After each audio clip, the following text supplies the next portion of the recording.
Peace and blessings, family. Brother Shareef, live and direct with the Hour of Power. You know the drill. Go to Hour of Power, Shareef Hamid on YouTube.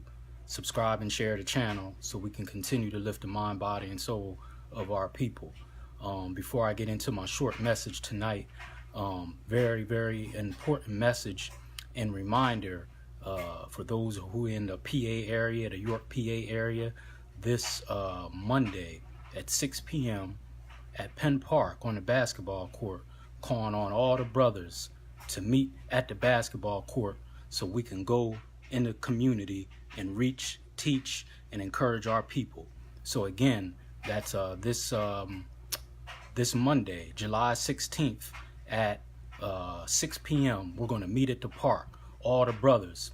I'm not saying the sisters can't come because that's not my place, it's not my park. But the call is to the brothers. If the sisters come, that's fine. You know, we love you and we need your support too. But this job is on the brothers. So again, this Monday, July 16th at 6 p.m., all the brothers meet at the basketball court at Penn Park. And we're going to do some things to bring about some bonding and love amongst each other. And then we're going to hit the streets and go get our people and spread love and peace so we can stop this madness. So be there, be square this Monday at 6 p.m. at Penn Park on the court. Come on, brothers. We can get together and play basketball. We can get together and buffoon and clown and drink and do everything else that all of us has done at some point. Now it's time to buckle up and be men and take our communities back. Come on. It ain't about me. It ain't about no one individual. It's about saving our community. This Monday, 6 p.m., meet me at the court. All right? So we can go get our people. Enough is enough. What we've been doing hasn't been working. I said it the other day when I first made the call. I'm going to say it again. Saying it's a shame and shaking our head and sitting up in church, the mosque, or any other place but where we need to go is not enough. From my knowledge, it's safe in the mosque. It's safe in the church. So that's not really doing any work. That's just tradition. But if you read the life of Jesus and Muhammad, very rare did you read about them being in any building. They was in the streets. Go read it. They was in the streets. So if you say you following in their footsteps, well, meet me in the streets. Not that I'm putting myself on any of their levels. Don't get it twisted. I'm just saying, let's hit the streets. All right? So as always, starting out with the Hour of Power. And again, on every Wednesday at 8 p.m. on Channel 16 Local Access Channel, the Hour of Power has our weekly message on Channel 16 Local Access Channel every Wednesday at 8 p.m. And if you don't have that cable service, we'll stream it live to Facebook and then eventually to YouTube. So that's every Wednesday, 8 p.m. The Hour of Power has its weekly message. So now, in the name of God, the gracious, the merciful, we give him praise and thanks for his mercy and his goodness to the human family. If all the trees upon the earth were pens to write with, and if all the oceans were ink, and then another 7 oceans to add to its supply, the writing would still not be enough to explain the glory of God, for he's the exalted, all-powerful, all-wise. We confide in no other in our time of need, and we praise no other in our good fortune. He is one. And even if I live to be 1,000, it still will not be enough to thank God for his many blessings and gifts. So again, this is Brother Shareef with the Hour of Power. Subscribe and share the channel. So now, real quick, 5 years ago today, this devil, this demon, George Zimmerman, was found not guilty for murdering and stalking an innocent child. As we know, is Trayvon Martin. May he rest in peace with the Most High. An innocent child walking to the store in his own neighborhood, not bothering anyone, doing what a teenager does if they get a couple dollars, going to get a snack, some Arizona iced tea and something else he was going to get, but he wasn't bothering anyone. This devil, who was going to school for criminal justice, I guess to be a cop, talking about he's the neighborhood watch, starts following him, stalking him, calls 911, the 911 operator clearly tells him to leave him alone. He doesn't follow the orders. He keeps following and stalking this boy. Must have rolled up on him and got his ass whooped. Because our boys ain't going to let anyone roll up on him and do nothing. Got his ass whooped.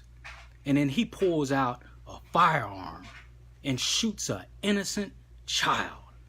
Y'all saw the pictures of this poor boy laying in the lawn, lifeless. Because this demon thinks he's a cop. Took the law into his own hands. And then they did exactly what Minister Malcolm said. If you saw my interview the other day with Sister Kim Thomas, we talked about how Malcolm over 50 years ago talked about the criminal element, how the media, the white media, paints black and Latino boys, particularly black boys, as criminals, thugs, out of control, dangerous, the criminal element.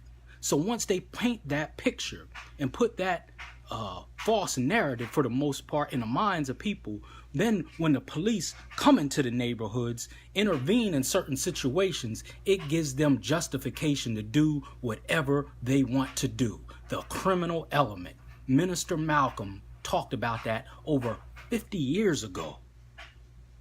50 years ago. And here we are halfway through 2018, and it's the same thing. Sandra Bland, Eric Gardner, Tamir Rice, another child murdered. 12 years old, playing in the park by himself, not bothering anyone. The cop rolls up on him, and within 2 seconds, they shot a 12-year-old child. No charges. Because of this criminal element. What about the person who called the police on him? What's up with that? Where is that person? Where is their culpability in this? I'm talking about the person who saw Tamir Rice playing in the playground by himself. They the ones that called the cops on him. For what? That criminal element. That false narrative. And that's what happened with Trayvon Martin. Even after the boy was killed by this demon, no charges was filed. They didn't even arrest him for 45 days. It took them 45 days to arrest George Zimmerman after he murdered a child. And his poor mother had to see her son, and his father had to see their son laying lifeless in the yard that he probably used to play in as a child. And the pictures are still circulating on the internet. So that's more trauma from what this devil did. That's right. I called him a devil. In this system that we live in, they're devils too. The most honorable, listen to me good on this. The most honorable Elijah Muhammad said back when he was amongst us, said, y'all get mad at me for calling these people the devil, but I want you to produce who you say the devil is, and I will show you that who I say is the devil has no equal. That's what Elijah Muhammad said. I'ma say it again. And he was mostly talking to black people. He said, y'all get mad at me for calling these people the devil, but whoever or whatever you say the devil is, the devil who I am saying is the devil has no equal. No one has been able to answer that yet. Whoever or whatever you say the devil is, who Elijah Muhammad said is the devil, this devil has no equal by his actions, by killing children. They're killing children now. So when these people, 12 jurors, found George Zimmerman not guilty, do you know that? Well, let's back up. Let's back up. 8 of the 12 jurors that found George Zimmerman not guilty were mothers with teenage children. Did you know that? See how quickly we forget? 8 of the 12 jurors that found George Zimmerman not guilty, they were mothers, mostly white mothers. That ought to tell you something. With teenage children of their own. Number one, that's not a jury of our peers. See how they flim-flam us? That's another thing Malcolm told us. He said we'll never get justice in the American court because it's kangarooed. He said we'll never get justice in the American court because it's kangarooed. That's not a jury of your peers. White women and white men and maybe one or two blacks. That's not a jury of your peers. Oh, because they had teenage children? How did that work out? They found the man not guilty and took them 45 days to arrest him. And then June 13th, 2013, found this man not guilty, walked clean, unscathed. But you know what that did to further cause more trauma and damage? And many prayers and blessings to his parents. Sabrina Fulton, and I forget Trayvon Martin's dad's name. You know what else that did? It gave these crooked cops who care nothing about black people, it gave them a full license to kill and do whatever it is they want to do when they come in contact with us. Not all of them, but a good many of them that we know it's a huge problem. Go look at my interview on the Hour of Power on my page or on my YouTube channel, Hour of Power Shareef Hamid, and look at the interview I just did with Sister Kim Thomas from Harrisburg when they rolled up on her son after a domestic disturbance call, did no de-escalation tactics or procedures to calm this brother down, put a laser on his chest and shot him in front of his mother. It's a huge problem. It's at biblical proportions. It's an epidemic. It happens everywhere, every day. It's a report that says every 28 hours, a black person is killed by law enforcement or someone acting as law enforcement, i.e. George Zimmerman.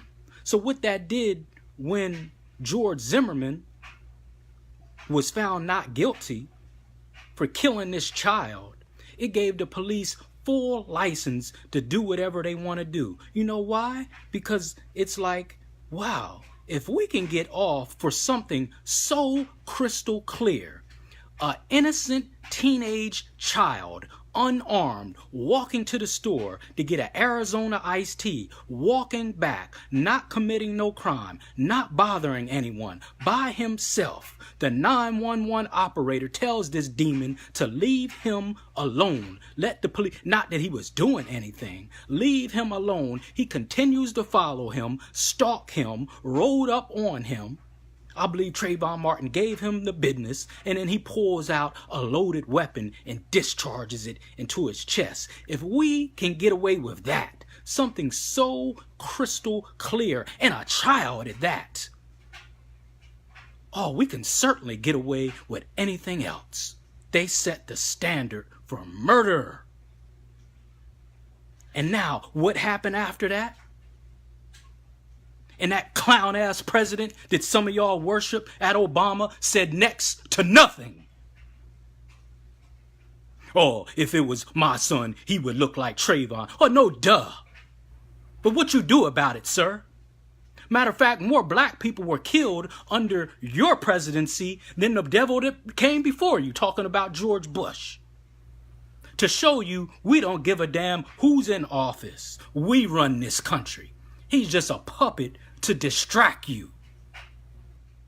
That's what Obama was for. Sorry to burst your bubble. We still last in healthcare, still getting murdered in the streets, still first hired, last hired, first fired, last hired. Anything good for us, we're last, and anything bad for us, we're first. Under your 8 years, sir. But anyway, that gave them full license to go in our communities and snuff us out with very or little to no recourse or punishment. Another child killer. This Darren Wilson in Missouri. Where is he these days?